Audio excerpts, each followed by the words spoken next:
Hello and welcome to Martial Mentality. Unfortunately, Sifu Delmar is not with us today. He's let me take over. I can't Uh-oh. believe he let me do that. You'll remember me from an earlier episode. My name is Brian. I'm one of his senior students at the Northern Shaolin School of Martial Arts. Please come. We would love to have you. That's why we do this. Mhm. With me is Joe. Yep, my name is Joseph Blackwelder. You've probably seen me on the podcast. I'm a student here at the Northern Shaolin School of Kung Fu. I've been here about 2 years.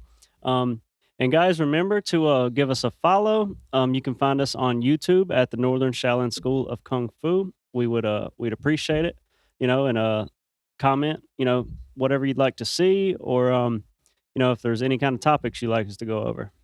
We would love some suggestions just to see what you want to hear about. However, today we're going to be going over martial arts and self protection, The big one.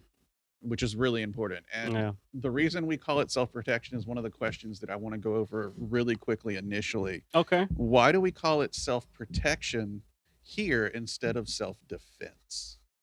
And I'd That's a like good your opinion on that, and then I'll tell you mine. That's a good question, really. To me, it makes it kind of clear as to why we're doing it. I mean, we go over our rules in class when we're sparring and fighting, and it's like rule one, breathe, and off the line, that kind of thing. But ultimately, the goal of it all, rule number one, is protect yourself. You know, Exactly. protect yourself. So when people spar, sometimes too, you've got beginner, intermediate, advanced, and a lot of times, like beginners who have no experience, you give what you get kind of thing, right? So, sometimes we say 40% or we go a little harder, but like sometimes if they're new, they'll come out the gate swinging. So, They have no concept of their own right, they're going to try strength. to knock you out. So, rule number one, protect yourself. Exactly. No, the reason that I like saying self protection now instead of self defense, as we've learned more things, are there are multiple ways to handle a confrontation, Hmm. and some of those involve being on the offense Right. initially, and that doesn't have to mean, oh well, I'm going to punch you in the face repeatedly until you stop. Yeah. That might be me talking down the situation, Right. me just leaving De the situation. escalating. Yes, Yeah. Yeah. maybe I'm not. Maybe I see an exit, and I'm just like, you know what, I'm gone. Right. I don't need to Right. be here. You don't need to be around me. It's not Exit. necessarily defensive, but it is self preservation, like protection. It's, Yes. The other thing is I just like when people hear defense, yeah. for them, it automatically goes into, oh, well, I've got to, I'm more passive and Yeah. reactive. Right. And those are things that you don't want to be in a situation like that, Yeah. at least Gotcha. in my opinion. Right. Right. Now, I've been doing martial arts for a while. Yeah. Some people are better at this than I am. They might have different opinions. Right. I mean, everybody kind of, I feel like, develops their own kind of style over time. Like you learn your style, but you make it your own. You got to use what works for you. Yeah, everybody does things differently. Right. Um, I think it's very clear that among, and you've seen this among Right. Delmar and myself and Trevor, Yeah. who have been doing this a fairly long while. Right. Three of us, neither of Each us one of fight you the. have the things that you like or work for you better. Yeah, Right. we don't handle a situation the same way at all. Right. Now, Right. not to Still say that key any of us are principles. wrong. Right. Like you all have key principles that you agree on, but it's like you're, again, like you just said, you're going to protect yourself the way you know best. Hmm. Yeah. And that's not going to be the same between Right. anybody, really, Yeah. except for a few key factors. Right. Right. And which kind of brings us into another question. Why is it important to learn some sort of self-protection, Oh man. especially in this day and age? Yeah. I mean, that question speaks for itself. I mean, like, there's a lot of people out there that they choose to not to like learn how to fight or work because they're like, well, it's never happened to me or it's never gonna happen. But it can happen any day. It could happen any moment where you need to protect yourself in some way, shape, or form. It doesn't always necessarily mean physical, as you just said. Sometimes it could be talking down a situation. Um, And, it's like I look at it this way too. Here's the other side of that coin is like if you're forced in a situation where you have the option to roll over and basically die, like and give up or fight, I mean, it's pretty, pretty easy answer for a lot of people. I feel like I'm going to do everything I can to To- get out of the situation yeah, unscathed if possible. so some people know my background, some of them don't. I did Yeah. spend a little bit of time in law enforcement. Yeah. You spent time in the Army, didn't you? Or Navy. Navy, Yeah. that was it. Navy. I'm sorry. Yeah. No worries. Don't shoot me. Oh, Navy, dang it. No. Yeah, no. For me, it was always, we talked about this in training. Instructors would generally look at you and beat this into your head. Like, you have to take this mentality of, Right. I'm going home tonight. Yeah. Yeah. Right. Whatever happens, I'm whatever doing, I have right. to do, I'm doing everything I'm going I can. home tonight. Right. Because, I mean, that job was dangerous. Oh yeah.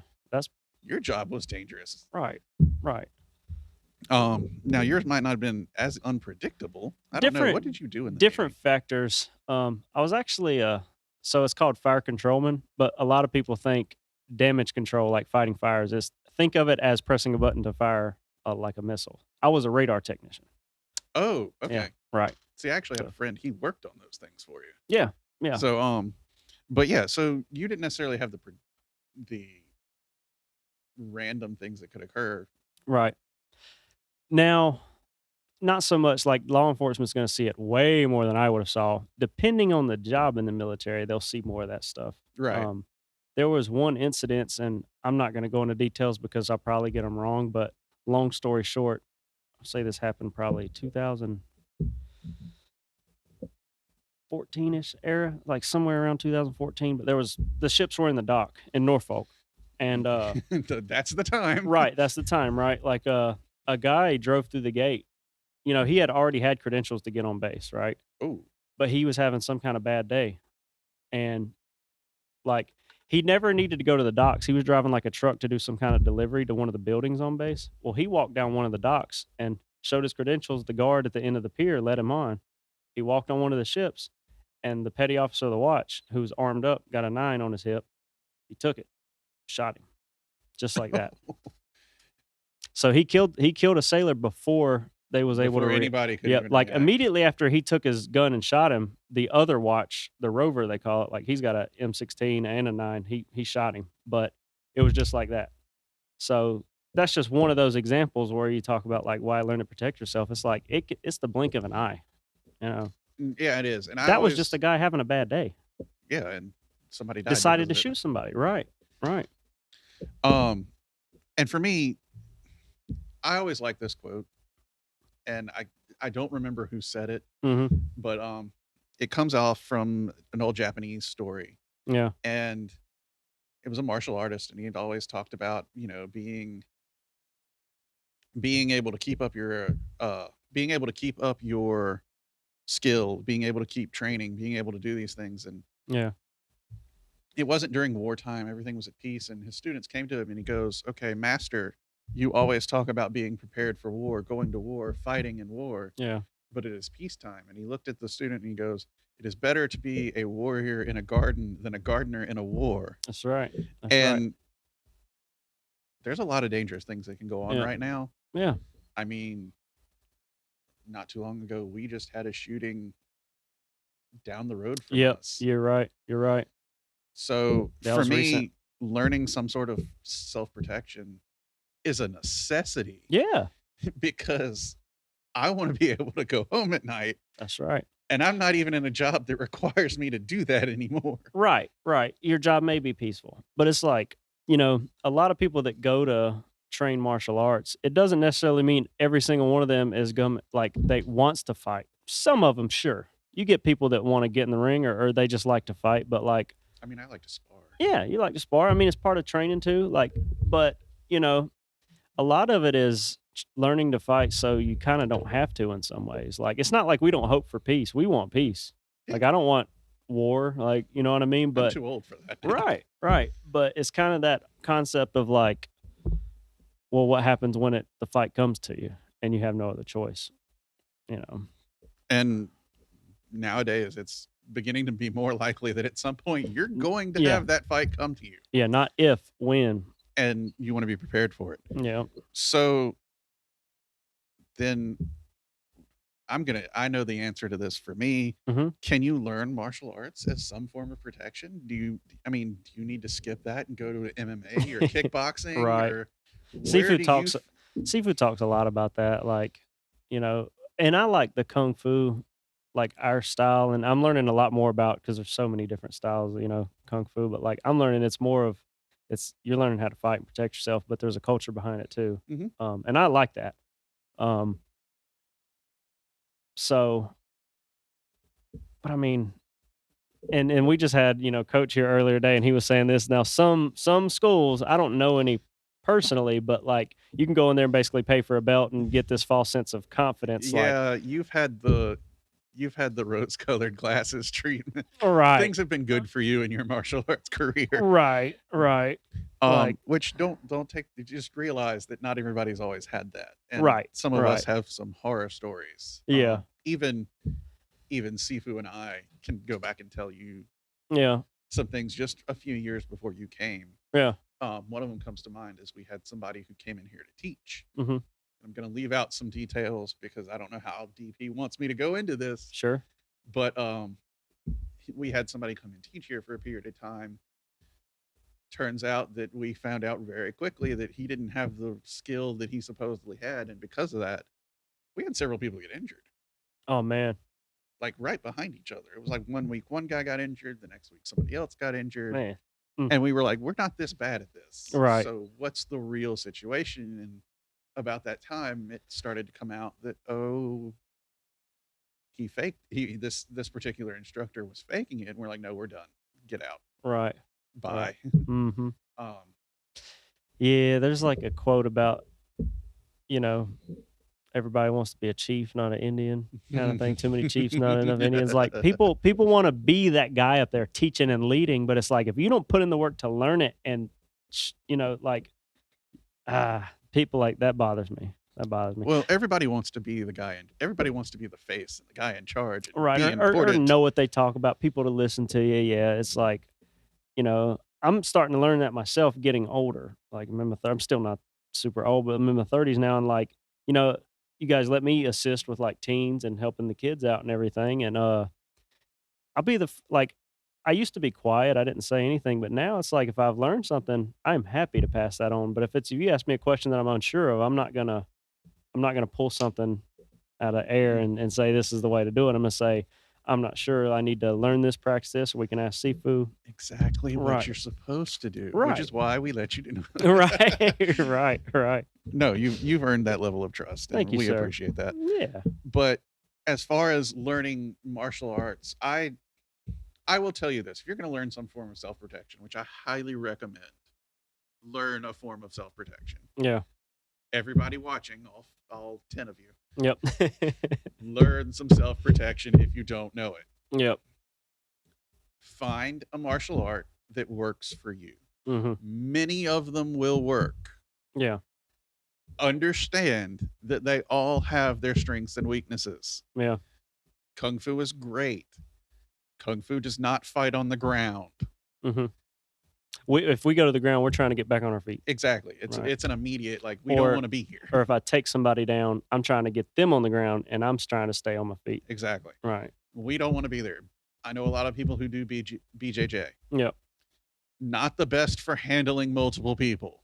Yeah. Just keep that in mind. If you're on the ground, that's probably not the best idea. And this stuff isn't like we've trained it for years. It's not rocket science, right? Like, would you want to be on the ground if 3 or 4 people, you know what I'm saying? We're around you. We're Right. your opponents. Yep. Yeah. And it's not to bash any martial art. It's like No. it comes down to there's a saying about like it's not the martial art, it's the martial artist. This is true too. But here's the thing, and I don't know if Sifu's gone over this with you, but he highly encourages us to do this. Mhm. Once you get a certain level in Kung Fu, Yeah. Branch and out a little. I don't know if he's formalized this, but he's made everybody else do it. So if it's not, it's one of those unwritten rules for our school. Yeah. He sends you out to learn something else. Nice. Nice. So, Trevor went and he learned a little bit of Mantis, and then he got into Bak Mei. Okay. Um, Mr. Ed has an extreme amount of Taekwondo and Taekwondo. experience. Right. Right. He's had another student who went and learned a lot of Bagua. Yeah. I know you remember Wes. There Right. goes that. Sorry. Yeah. He actually has a good amount of Xingyi experience. I didn't know that. Yeah. That's cool. I've got I don't even think it's enough to add up yet, but I've been going to a few of these like karate seminars, and I've got a good friend who did it his whole life, and he shows me some things on the side. And I know Sifu also teaches karate, so like it's a different style, I think, but you know, I'm interested in all of it though. So I want to I want to branch out, and my thing is like I've always felt better about standing on my feet. I'm not trying to get too far off the topic, but like I'm not comfortable. Like I'm comfortable wrestling with somebody when I'm on my feet, but when I go to the ground, I'm not comfortable. Well, So then, yeah, I want to learn more of that. might want to consider some BJJ. Right, for sure, for sure. I'm plugging something else. Right. Yeah. It like I don't want to use the term like fear or like it's intimidating like when people are that good at it and they get you in those like a lock where they can literally just okay, I could easily break your arm or your leg right now. Like that's But I'm gonna let you go. right. Right. So what I'm learning, what I'm hearing about this is martial arts will work as a form of self-protection, Yeah. but they aren't always the same thing because you have to remember martial arts is sometimes it can go both ways. It can be artistic. Yep. I mean, wushu exists. And they also have the sport aspect of it, Right. which that's a whole like topic there. And some of it is to mimic a real life fight, but there's always going to be aspects that aren't the same. Well, and I hate saying this because there's so many people that are armchair warriors. Oh I yeah, of call course. them, Yeah. who will sit here and go, "Oh well, That doesn't work. they're only talking about martial arts because they're going to use the excuse it doesn't work because it's for the streets." Yeah. Yeah. Right. Yeah. You won't see it in the ring. You get both sides of that. You say, "Oh, it won't work in real life," or you say it won't work in the ring. It's like, you know, I hate all that. yeah, I hate all of it. I hate all of it. You have to find a martial arts school that does teach you, hey, this is for sport and this is why it's for sport, Hmm. but this is for not sport because we have rules against this and why. Yeah. And not every school does that, and I do think it creates its own set of problems Yeah. because I have to learn things. Okay, well, remember, Right. this is for playtime and this is for life and death. Yep. Yep. I think it's a smart way to think about it. My, again, short experience in this whole field, like, but my kind of issue with it is like, if you're teaching, if there's a school out there that doesn't spar, they don't pressure, as Sifu like says, pressure test your techniques, that kind of thing. If you're practicing your forms and stuff, and maybe you do, maybe you even do competitions where you do forms and such, but you've never had like a fist thrown at you, and it's like if you're confident, What are you doing? what are you doing? And if you're teaching a youth that like they're confident about protecting themselves, but they've never, they're gonna have their like if somebody comes at them, even if an untrained person comes at them with some real anger, like they're not gonna know what to do. No, and words, Brian, words. Right. So what I was going to say before I chopped up everything is, in that situation, if you do have somebody coming at you and you have not really actually put your skills to some kind of test, Right. you're probably going to crumble. Yeah. Yep. That's right. So then let me ask you this. Would self-protection, something that's focused on self-protection, make you a good fighter? I'm gonna say ultimately it should. It should. It should. It should. It should make you a better fighter. Do you train? Did you train? Right. And that's the other part of it too. Coach Mike said this earlier today, and we all talk about this too, right? Like if you train, we talk about that. Like, let me put it like this, right? Okay. We come here 3 times a week. Yeah. And our sessions are an hour and a half. If you're here the whole time for a kids class, a teens class, adults, you're here for a few hours, 3.5 hours, whatever. But like, say your hour, right? Yeah. Your hour and a half.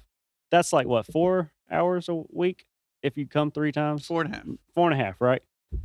Like those guys in the temple train like all day, like 8 hours a day. Yeah. You know what I mean? you get what you put in. If you just show up, you're going to learn some things, sure, but like, you got to like put in the effort outside of that. Like you got to go train these things, and that's going to Effort. make you a better fighter. Like Effort, guys. Effort. Yeah, if you show up for one seminar like in 6 months and you never train, and you think you can fight because of that, you're wrong. It's just simple as that. I've always made this comparison when people talk about, because I've heard a lot, having done martial arts as long as I have. Yeah. Oh, it doesn't work. That's not going to work. That can't protect you. Right. Okay, let me ask you a question, Bob. Yeah. Yeah. You like football. Yeah. How long did those guys train to be good at their position, not the Right. sport as a whole? Right. How long did the defensive tackle train to be a defensive tackle? How long Yep. did the quarterback train to be a quarterback? Look at like Michael Jordan. Like he played since he was a kid, and he loved it. I mean, it wasn't like you had to convince this kid to go train or play. It's like No, that's what he he did. did it. That's what he does. Yeah. And why do you think he was as good as he was? Because he kept doing it all the lot. time. Right. Right. A lot. And then you want to tell me that you think you can punch and fight because you learned how to do it when you were 5? Because you watch some videos. Did you practice? Right. Have you actually hit something in the last 5 years? That's what I tell. But that's so good. Like I love these movies because they really push this a lot. Yeah. They'll watch the guy and you'll see him, especially back in the like 90s. This was really popular. Right. Every guy would end up punching somebody, and then he'd sit here and be like, "Ah, my hand." I told this story on a previous podcast, but I'm gonna tell it again because I don't think he was here, and I just want you to. We're on the perfect subject, right? Okay. I had a friend, who is dating a girl who has like 2 kids who are pretty older. One of them graduated high school, right? And he's trying to figure out. He's a young man. He's trying to figure out what to do, and it came across his head that he wanted to fight, be like a fighter, right? You know what I mean? He doesn't really have any training yet. Okay. So you've never been to my place, but I've got a cool little setup with some bags and a little ring kind of thing, right? Well, now I want to go. Yeah, you should. You should like you should come check it out one day. Well, me and my buddy, we worked out a few times in there, but I told him to bring it over. He knows I got like pads and all the gear we need. So he brought this kid over, and This first, is not going to end well, is it? I mean, it wasn't bad. Nothing bad happened. It's just here's what happened though. Like we went through a series of like we hit some mitts. We got a workout in. And then I was like, okay, well, let's spar a little bit, Uh-oh. And I mean, I wasn't going in there trying to knock the kid out or anything. It's like I'm just like, put your hands up, and like he was a little unsure, like we all are when we start. He didn't know how hard to hit me, so I hit him just to show him like, okay, hit me back. You know what I mean? Okay. And so like we just sparred, and like I got him in a corner and this and that. I wasn't going hard or anything. I'm not saying I destroyed the kid or anything. Like I'm not saying the kid wasn't athletic or couldn't fight. It's just he got through that, and he's like, no, I don't want to do that. He's like, I don't want to spar. I just want to beat people up. And I'm over here thinking like, no, you don't. Like you didn't even defend what I was just throwing at you. How you think you're gonna get there? How you think kid? yeah, like exactly. Like, how do you think you really would have did? Like, you got to put in the work. And sure, sparring isn't fighting, but you're getting as close as you can. You know what I mean? And there's levels to it. You don't go.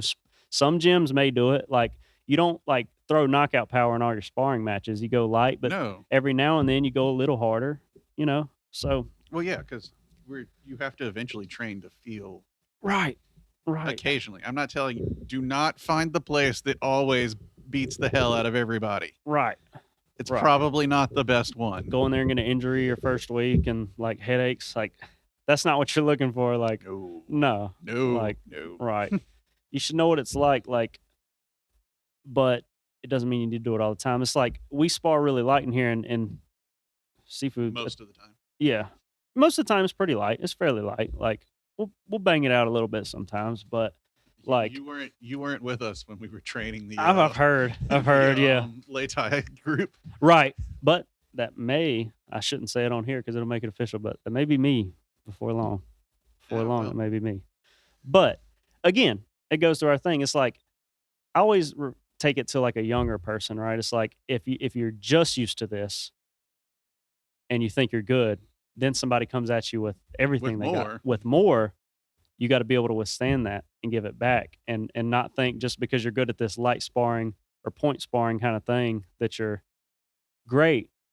You know, it's like don't crumble under pressure. You know, This also applies to, we've been talking about sparring, but this also applies to self-protection. This is yeah, something that you have to work on, right, work constantly, and eventually put to some heavy pressure testing because yeah, maybe you can do it when the guy's using 20% power. yep. Can you do it when he's using 80? Or trying to really hurt you. You know Yeah. what I mean? Like, I think I've told you that I've said this in front of the class before. I got hit one time in the back of the head. The guy punched me and I froze. He didn't knock me out, but like, luckily he didn't press the action, but he hit me and he kind of backed up. It was a lot going on. It was like a whole brawl kind of thing broke out. You were in a bar fight, weren't It you? wasn't a bar fight. It was a high school thing. Okay. I've never even told the full story actually. It's funny, but okay, high school fight. It was just two guys who were gonna fight. But you know how that always goes, right? We went to a guy's house with a squad of people. They already had a squad of people there. And we were talking like 20 people here, 20 people here, like cars rolled up just to watch a fight. We watched the fight, and after they got done fighting, the people on that started like inching their way toward us, like talking crap, pushing us toward the cars, and before you know it, there's a fight. There's a fight here. There's a fight here. I had a video camera, and I was walking toward the car, and a guy I did not like very much came up behind me, punched me in the head, and like dazed me, and I turned around and like froze. Like I probably could have got jumped on. I know that there was some people there with me, but I could have gotten hurt. You were very lucky. Right? I was lucky. I was lucky. Like it was weird. It was a weird feeling. I've been hit in the back of the head a couple times actually, but that time it was like I didn't know what to do. I was like a deer in headlights. So that it can happen. That's my whole point behind the story is like you can't do that under pressure. You have to act. So, a little bit of self-protection advice for all of you watching. The worst thing you can possibly do Is what I did. when in a situation with violence is freeze. Yep. Yep. This has been a example of what not to do. Right. Right. Please don't ever do that. And training can help you overcome that. At Good- least I truly believe it. Good training will help you overcome that. I had situations later in my life. That was high school. I had like situations in the military. Like the military probably helped me with this a lot because they do instill that. I'm sure it's the same as police. You cannot hesitate. Oh, Like no. we did like room clearing drills where it's like if you hear a shot, like a lot of times your instinct is like, yeah, exactly. Like no, screw that. I'm leaving. But as the guy who's there to protect, Nope, you got to You go hear- in. immediately. So, I'm going to pause right there. We're going to take a brief commercial break. We'll come back to this topic some more because there's some other questions I want to ask you, want to get your opinion on, yeah. but we'll be right back. All right, so here's what we're going to do on this commercial break. I'm going to plug the Northern Shaolin School of Martial Arts. We're located on Ebenezer Road in Rock Hill. I highly suggest that you come down. The first class is free. We will go over whatever we're going over that day. We will thrust you in. We will make you a part of it. We will get you to feel what it's like to be in a martial arts class, what it's like to be in a kung fu class. Mhm. And I would say it's Northern Shaolin, but sometimes we integrate some other things. Right. We're very big about having people feel welcome and safe in the environment. We take safety seriously, but we want you to learn what we're doing and why.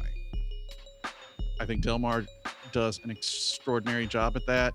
Right. If you have kids, we teach down to 5 years old, I believe it is. Yeah. So, what I encourage you to do, try us out, come meet us, come talk to us, let us show you what Kung Fu is like.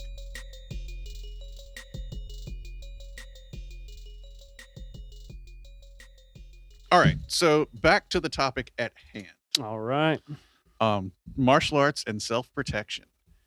Why that's better term than self-defense, which is essentially defense has always seemed a little bit passive to me, and protection has always involved a little bit more action. Yeah. And again, that doesn't always have to be violent action. It can just be, let's just talk our way out of something. Mhm. Let's just get the hell out of the Yeah. situation. Let's leave. Whatever it takes. Whatever And it takes. Why martial arts themselves, I'm speaking mostly from Kung Fu because that's where my experience is. Yep. is a good form of self-protection. Before you ask your question, Okay. what you just said, I wanted to like say something that they used to teach us in the military. I don't. It's probably not the same for police because Mm, not this one. okay. So this is purely a self-preservation thing. Like we take like hostage situations or active shooter drills, that kind of thing, right? Yeah, we did the Like same. right, exactly. Like we have a team that gets together and they're the ones that responds. But as somebody else, say you're on the ship, the order of operations is run, hide, fight. Oh, see, that's never. If you're the one responding, no, because you're responding. But as the other person, it's like that's the order specifically for you, your best chances of survival, right? So, yeah, you're right. From a law enforcement perspective, Yeah, we never did it that way. right. It was you're in the area, you're the responder. You're the responder, right? End of story. Right. If I was on the team that was the responder to that, it's not. I'm going and lock and load, and I'm going to like take So- action. But if I was a person on the sideline that's like, I'm supposed to be getting out of the way, I'm supposed to either be getting out of there. Well, okay, I'm going to interrupt. I take that back to a certain extent. Yeah. It was not always that case. But with law enforcement, here's the kind of it wasn't a rule per se, but here's the kind of thought process that we had. Yeah. As law enforcement, I generally always carried my firearm, Mm-hmm. even Mhm. when I was off duty. Right. Smart. I would say smart. I carried my badge and I carried my firearm unless a couple of specific scenarios were occurring. Mm. One, I was going to a place where they vehemently were against it. Yeah. So I'm trying to think of when I didn't have my badge with me when I went to these places. I'll go for another example. Or when I was going out and I would have alcohol. Yeah. Yeah. Badge and You gun weren't stayed at supposed to do home. that, right? That was No, like you illegal. couldn't. That was illegal. Yeah. No, if Yeah. I have a drink and something happens That's and I illegal for like respond, anybody, right? I um, don't know the laws anymore, but pretty much, yeah. you're not going to have a good day. Right. But it's worse for law enforcement because not only is it defeats a lot of your protections as a law enforcement officer Mm-hmm. because I had liquor on the job. Or Yeah. on the job per se. Yeah. So you don't carry your badge and gun when you go out with alcohol. Right.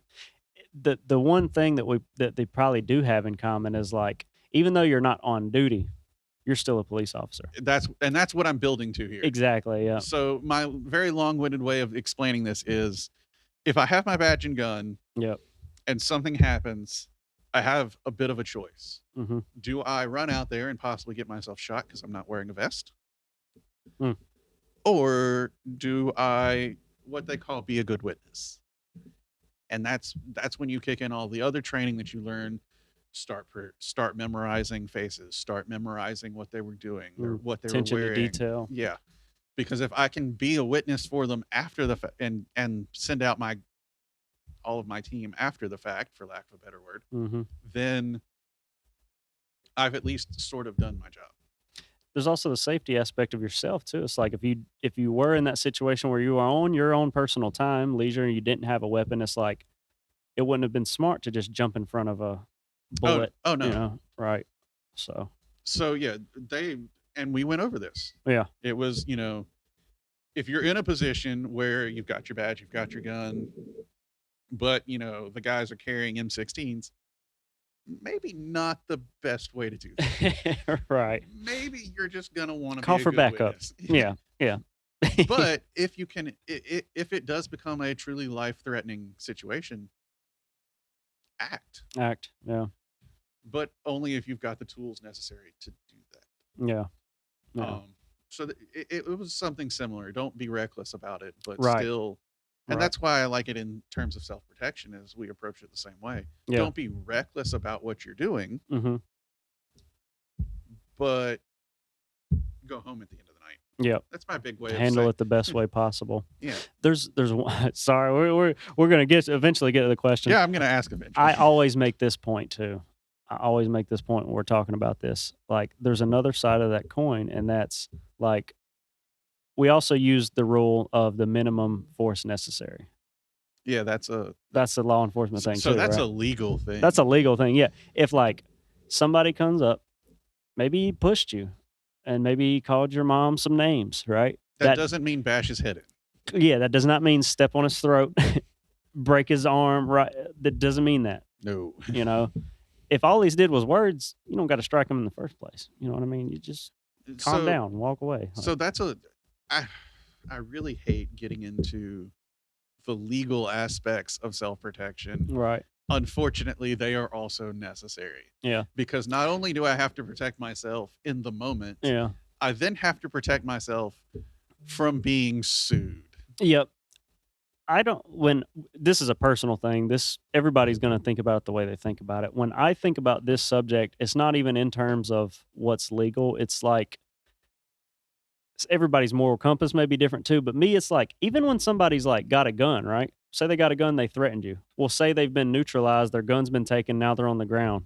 I still don't need to go over there and stomp his head. No, you don't get to. I may want to, but that don't mean I should.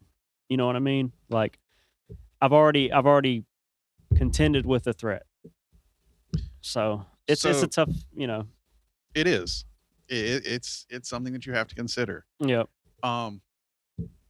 So what is your opinion on learning self-protection classes independently from martial arts? I'm changing the subject back to I love that question because, as I've said on the podcast and I've told you guys a lot, one day I would like to run like a little self-defense thing or self-protection thing. I may not necessarily open a martial arts school, but I would open a gym and like say such and such amount of time days a week, I'm going to teach self-protection. So I would love it. I have a more conservative answer than you, and I will explain why I think I have this answer. One, I question that immensely. Yeah. And only because I don't know, I need their credentials, so to speak. Oh, Like, yeah. why would I want to go to you? Yep. Why am I going to Joe's self-defense? Right. Rather than going to. That's part of the reason I'm going to train here a long time and do a Lei Tai fight. And then I can always do the military thing, like say that. But like, I'm not going to like dip out from here only after like 2 years and say I'm doing my own thing. And that's not what I'm getting at. Right. Imagine you were just some random guy. Anybody can. That's the thing. That's where I'm going. How do I know that what you're teaching? Trust me, I've seen some pretty screwed up things on the internet. Yeah. You can look them up. Yeah. They are there. Right. They're there. They're there in real life. And there are plenty of fake martial arts schools out in existence. I can only guarantee there are fake self-defense, because that's what they're going to call them. They're not going to call them self-protection. Self-defense classes out there. Yeah. How do I know yours is any good? So my opinion on that is verify. Yeah. Right. I know they say trust but verify. No, just verify. You have to. Sifu says this a lot too. When you do something like that, or when you're put in a position like that, it invites challenge. So I don't know if we've gone over this in these podcasts. Do you notice up there? I don't know if we can see it in the camera. All the way up there, probably not. But on the top of our altar here are peacock feathers. Oh yeah. And they are open. If you can't see it, they are there. I promise. There's a reason for that. Yeah. So that was a sign to anyone in China back in the day when they would come into the schools and see what was going on, because that's what happened with martial arts schools. Is you would have other schools come in and kind of get a feeling for you. Yep. Well, the peacock feathers being open like that were a signal to, we accept challengers. Right. Bring it on. Yeah. Interesting. And that's why he does that. Yeah. He's more than happy to accept a challenger. Right. So am I. Right. Oh, it's not like it's never crossed my mind. I want to any guy. I want to be like, Sifu, I'd be honored as your new student. Let me allow me. That's probably everybody in here, honestly. Some more than others. Some more than others. Yeah. A few names come to mind. Right.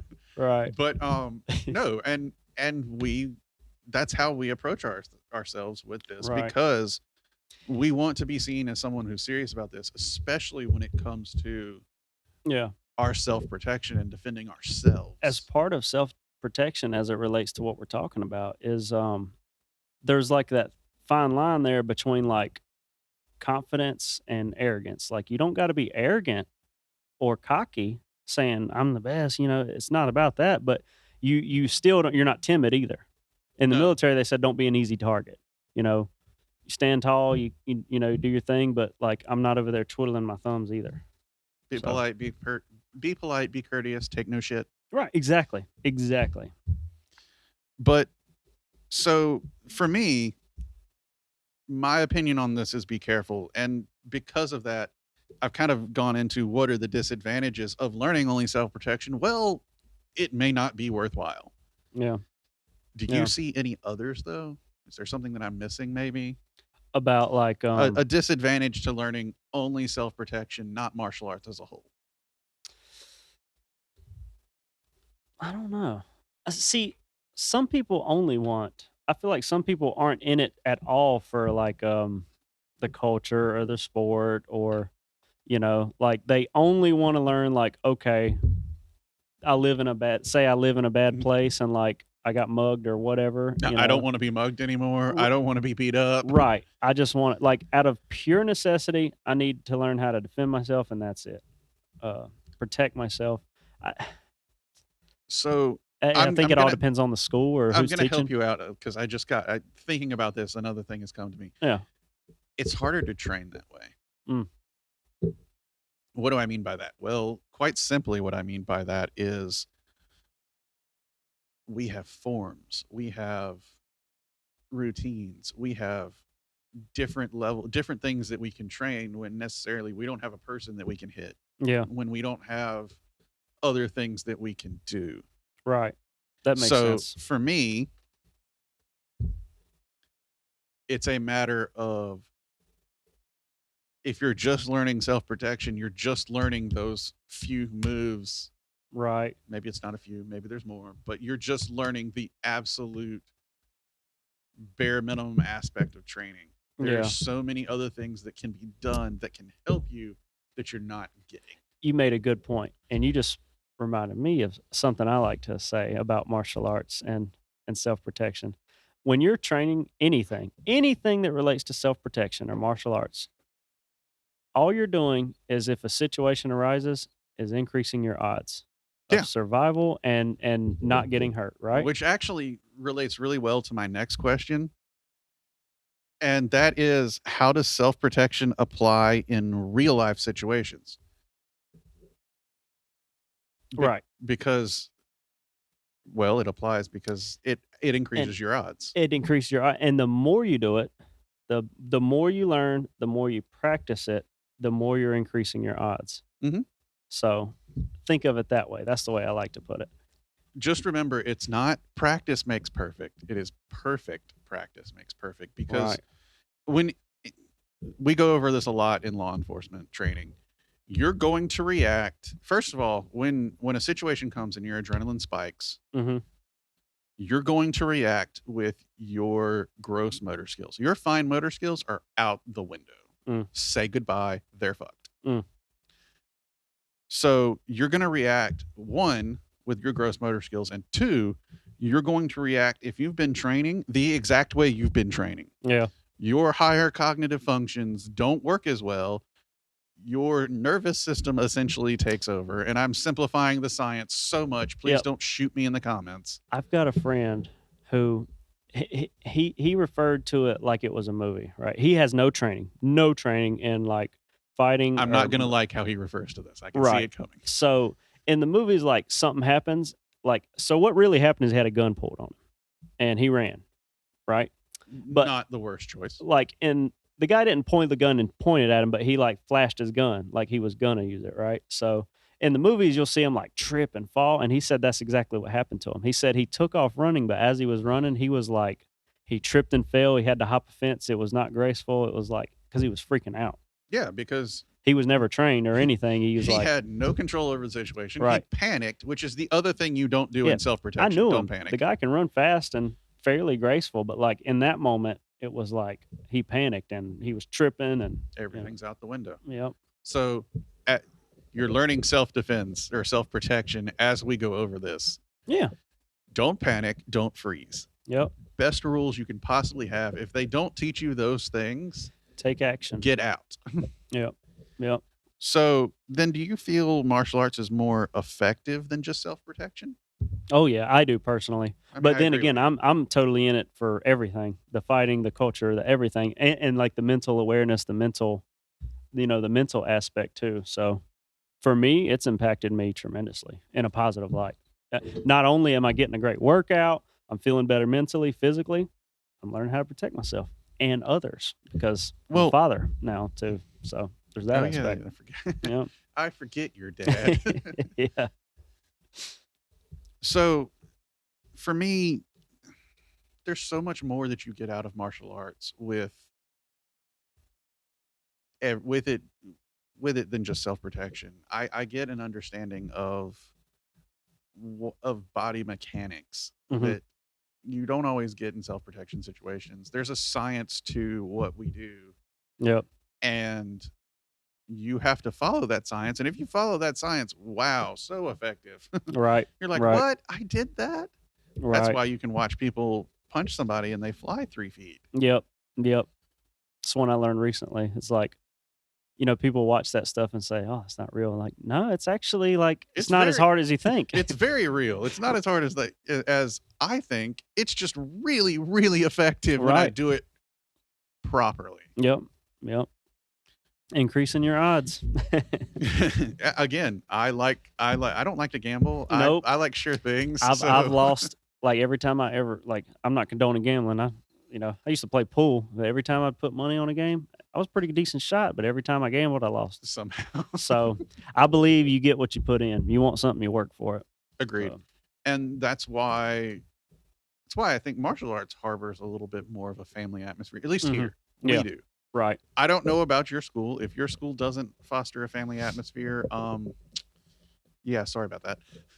Yeah, right. Don't know what to tell you. Now, like people that are out there training to be professional fighters, they might want to go to a gym where they're with people that they're there to beat up. Like I may get that, but it's like I don't. I don't You know. still need somebody that you trust. I think so. I think so. I Especially somebody that's coaching you. Yeah, no. Like There's got to be some level of trust right, there right. because it doesn't work, and I think you get that in a martial arts school that you may not get from the guy who's teaching you self protection. Yeah, Again, I yeah, don't. When I hear self protection situations like this, I think you're going to a class 3 or 4 days a week yep, for a little while and then it disappears. yeah, yep. If you're training something constantly, Mm-hmm. it's 3 or 4 days a week every week for the rest of your life, well, then as long as you're training that outside of it too, Yep. those self protection classes are a cut above, and I respect them as much as I do a martial arts school. Yeah. Yep. Um, and when I say respect them, I mean I give them as much credit as I do a martial arts school about teaching you Right. how to protect yourself, Yep. the pressure testing that's necessary, Yep.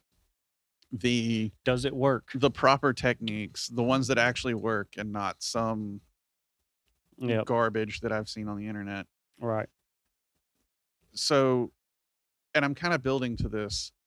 What advice would you give someone asking about taking self-protection classes? A lot of stuff. I would say absolutely 100% go for it. For first of all, I'm probably going to ask their reason behind it, but the truth is it doesn't matter like if you need it for mental reasons or if you're getting beat up or if you simply want to get in better shape, if you just want to learn how to fight, whatever the case may be. If you're looking for a sense of community too, you I'm know. probably going to get in trouble for saying this one, but I think it's highly important in this day and age with everything going on. Yeah. If you are a woman, Mhm. take a Yeah. self-protection class. We just had 2 podcasts on that topic as well. We had no, we did one where it was training men versus women, and then we had one where it was specifically just women in martial arts. Mhm. That was the last podcast, so yeah. And I mean, it's an important topic, and it's Mhm. one that I sincerely will tell all the women in my life. I convinced my mother, the sweetest Catholic woman on the planet, to get a gun Yep. and carry, and she now has her CWP. Right. That's good. That's good. Like, it took Yep. me 3 years to do this. I just had the conversation with my brother-in-law. Like, he loves shooting, guns and everything like that, and me personally, even though I was in the military, I told him, I was like, "Look, me personally, I don't like guns. I don't. But the fact that they exist and people carry them means you need to have one, and you need to learn how to use it. It means it's now a necessity. Exactly. Because maybe you don't like having it, but it's something that you don't want to have against you. That's and right. You not have You don't one. bring a knife to a gunfight. Nope. Unless they're really close, then it's a different story. Yeah. Then I'll take the knife. Yeah. But my advice then becomes verify the classes. Is this person in teaching you? Yep. Do they actually know what the hell they're talking Should I about? listen to them? Yeah. Because Right. there are plenty of people that exist in the world hmm that don't. Yep. So if you're serious about this, and trust me, there's no person I will say that, oh, you don't need it. Right. So first, you need it. Second, if you're a woman, you especially need it. Third, if you're getting beat up and you don't know how to protect yourself, you really, really need it. We've covered all of that. Yep. So now I'm going to teach you, okay, verify your sources. Are these people, do they know what they're doing? And is it actually something that's effective? Yep. How often do you train? And are you going to then take that you learned and train it outside of that? Because if you're not, You're wasting your time and money. you're wasting everybody's time. Yep. Yours, his, Yep. hers, whoever's teaching, it doesn't matter. Back in the day, even in school before the military, anything, like, even though I wanted to, I just never was able to take classes. Like, I was out hitting the bag, even though I never had a formal teacher. Like, I was working, you know what I mean? I was like putting in effort. So it's like, sure, we've talked a lot about like not training right and training properly, but Okay, as long as you knew what I was thinking. But refer back to your point about like the guy who hasn't thrown a punch in the last 5 years. Maybe it might not have been the best, but I was out there like doing it over and over. and No, over. at least you were doing something. So there's good and bad. I give you credit for right. that, but just Yeah. I always stress There's do always it properly. Yep. The more you do it properly, the better off you will be. And that's the same thing with this. If you are learning from someone who can teach you properly, some things you learn subconsciously, like when we talk about your wrist straight and everything. Yeah. I couldn't tell you how many times I hit that bag and hurt my wrist before I learned. Now, case in point, ladies and gentlemen. Yep. But I learned. So I'm going to wrap this up. This has been a lot of fun. Oh, yeah. This is a good topic. Great topic. I could keep going on this for hours. Yep. I don't want to keep everybody here that long. Yep. Eventually, you're going to get tired of hearing my voice. If you haven't already, you have already. I know. Yeah, same here. Again, Joe, thanks for coming. Thank you, Brian. Sifu, I know you're watching this and can't be here, but thank you for letting me play host for a little while. Hopefully did you proud. Please come to the Northern Shaolin School of Kung Fu. We would be happy to have you. We will teach you both martial arts and self-protection, and we will do it to the best of our abilities. Sir. Again, this has been Martial Mentality here at the Northern Shaolin School of Kung Fu. Like us on social media, like the podcast. Please subscribe. We do this for you. We hope that you like it. Hopefully you learned something. Hopefully you learned something out of all of the BS that I just said. No, but seriously. Right. We appreciate it. Thank y'all.